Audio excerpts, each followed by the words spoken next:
Pinakaunang self-serve frozen yogurt sa Baliwag na try nyo na. Tara, yung mga kanus, alam nyo ba ang nalaman ko? Kami napadpad din sa Tangos, Baliwag City, Bulacan, malapit sa Montessori de Sagrada Familia at The Chapters para mag-food trip sa House of Yogurt. Yes, self-serve dito which is naiiba sa karamihan ng mga frozen yogurt stores sa Baliwag. Dito ay do-it-yourself, kumbaga ikaw ang gagawa ng gusto mong toppings at kung gaano karami. First, sanitize. Second, kumuha ng cup na meron silang 3 klase. And then, you are ready to swirl. You can choose either froyo, sundae, or mix. Tapos marami kang toppings sa pagpipilian. Meron silang gummy worms and gummy bears, sprinkles, nips, crushed graham, mochi plain, crushed Oreo, chocolate chips, mini cookies, white chocolate chips, sorbet, and for fruits, merong dragon fruit, nut and raisins, lychee, cashew, mango, jelly, kiwi, popping boba, strawberry, peach, nata de coco, mango jam, strawberry jam, passion fruit, blueberry jam, at meron ding marshmallow, cornflakes, choco flakes at brownies. Samantalang sa sauce naman ay merong caramel sauce,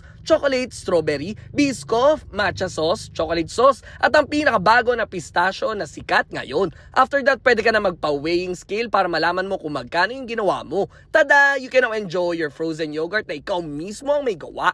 Also, meron din silang snacks dito, katulad ng mozzarella sticks, cheeky and fries duo at corn dog. May mga drinks like din iced coffee and non-coffee drinks. Di din papauli ang mga pastries sa sila mismo ang may gawa. Kung pupunta kayo, this is their operating hours. O ano pa hinihintay nyo? Tara na dito sa House of Yogurt sa Baliwag, Bulacan. Let's go!